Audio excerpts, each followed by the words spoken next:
샬롬 사랑하는 주 예수교회 성도 여러분, 오늘은 9월 29일 목요일입니다. 9월도 벌써 막바지에 다다랐네요. 9월 한 달에 주신 은혜를 감사하며 또 마지막까지 유종의 미를 거두는 9월이 되기를 바랍니다. 오늘 찬송가는 295장이고요. 큰 죄에 빠진 나를 함께 찬양하시겠습니다.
아멘. 오늘도 주님의 그 사랑이 날로 더욱 귀합니다.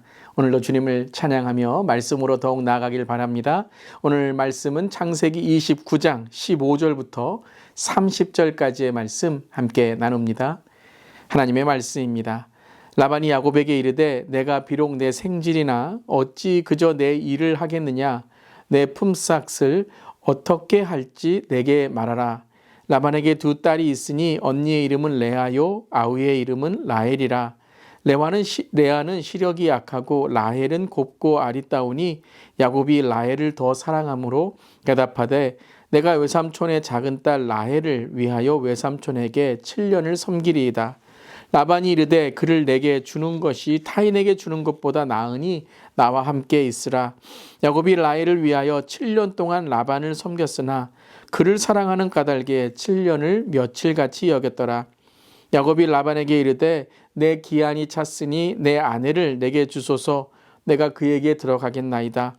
라반이 그곳 사람을 다 모아 잔치하고 저녁에 그의 딸 레아를 야곱에게로 데려가매 야곱이 그에게로 들어가니라. 라반이 또 그의 여종 실바를 그의 딸 레아에게 시녀로 주었더라. 야곱이 아침에 보니 레아라. 라반에게 이르되 외삼촌이 어찌하여 내게 이같이 행하셨나이까? 내가 라헬을 위하여 외삼촌을 섬기지 아니하였나이까? 외삼촌이 나를 속이심은 어찌 됨이니이까? 라반이 이르되 언니보다 아우를 먼저 주는 것은 우리 지방에서 하지 아니하는 바이라. 이를 위하여 7일을 채우라. 우리가 그 돈 내게 주리니 내가 또 나를 7년 동안 섬길지니라.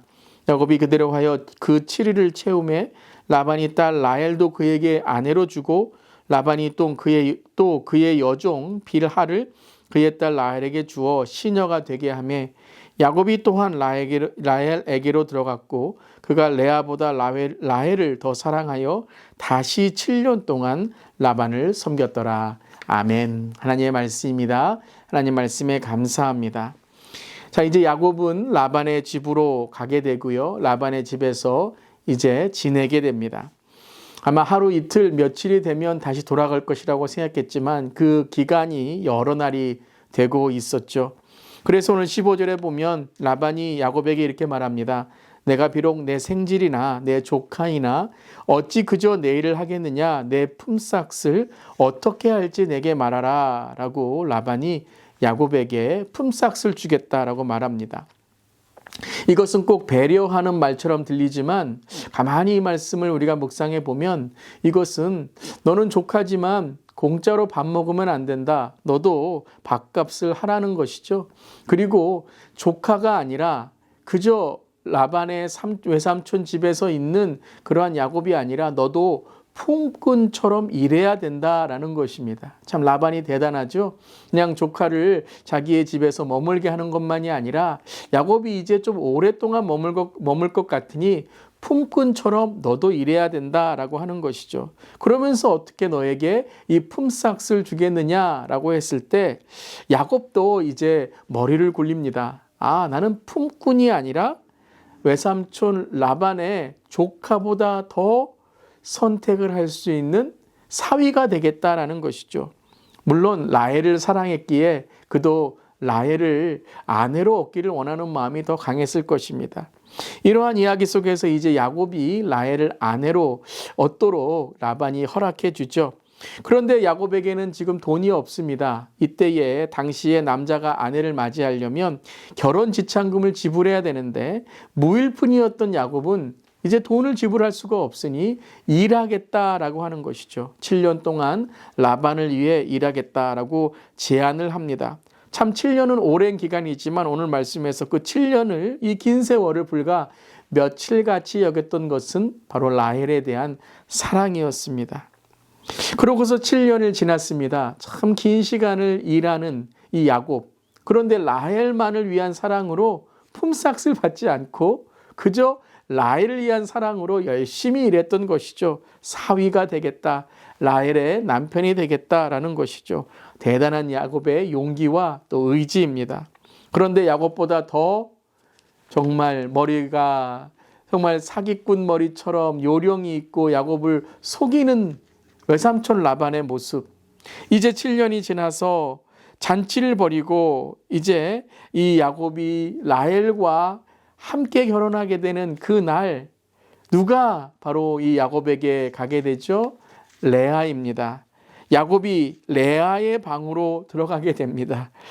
이때에 야곱은 어느 방으로 들어가는지 모르게 되었던 것이죠. 7년을 기한을 채울 때에 바로 그때의 풍습에 따르면 결혼식 때는 신부 얼굴을 볼 수 없고 그저 그날 밤에 이제 신부 얼굴을 보게 되는데 야곱은 라반이 레아를 들여보내는지도 모른 채 레아와 하룻밤을 보내게 됩니다. 아침에 일어나니까 야곱이 얼마나 놀랐을까요? 라헬이 아니라 레아가 있는 것입니다. 깜짝 놀라서 이제는 라반에게 가서 당신이 나를 속였다라고 합니다. 자, 야곱도 이삭 아버지를 속이고 에서 형을 속였던 이 야곱이었는데 도리어 라반 외삼촌으로 인해서 속임을 당하게 됩니다. 참 더 세고 더 정말 이 야곱보다 더 센 그러한 라반의 모습입니다. 이것을 통해서 하나님은 야곱의 그러한 모난 부분들을 다듬어 가시는 그러한 모습을 보게 되는 것이죠. 그런데 무엇으로 다듬어 가시죠? 더 센 것. 그 죄를 깨닫게 하는 속임을 속임으로, 사기를 당함으로 오늘 야곱을 다듬으시는 모습을 보게 됩니다.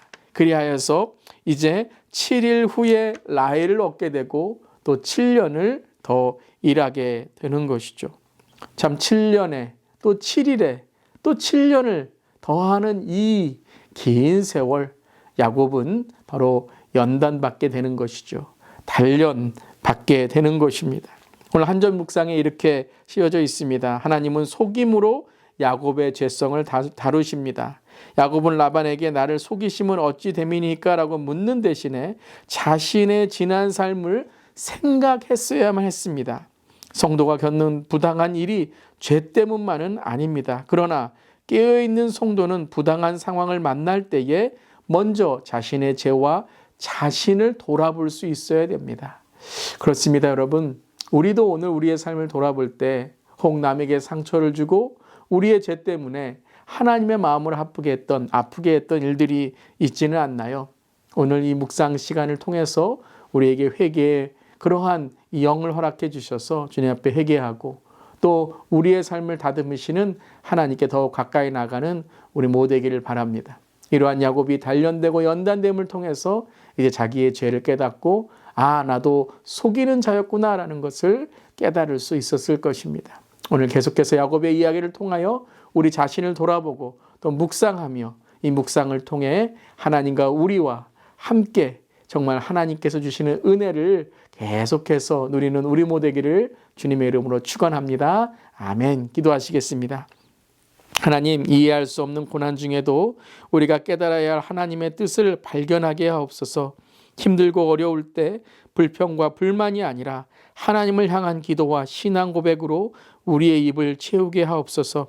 당면한 현실을 넘어 하나님의 때에 드러날 섭리가 있음을 깨닫고 때로는 우리의 죄 때문에 남을 아프게 하고 남에게 상처 준 일이 있다면 우리도 똑같이 그 일을 당할 수 있음을 다시 한번 깨닫고 오늘도 회개하며 주 앞에 나갈 때에 우리의 자아가 죽고 우리의 죄가 예수 그리스도의 보혈로 지켜지며 우리의 삶을 통해 다른 사람에게 너로 말미암아 축복이 흘러갈 것이다.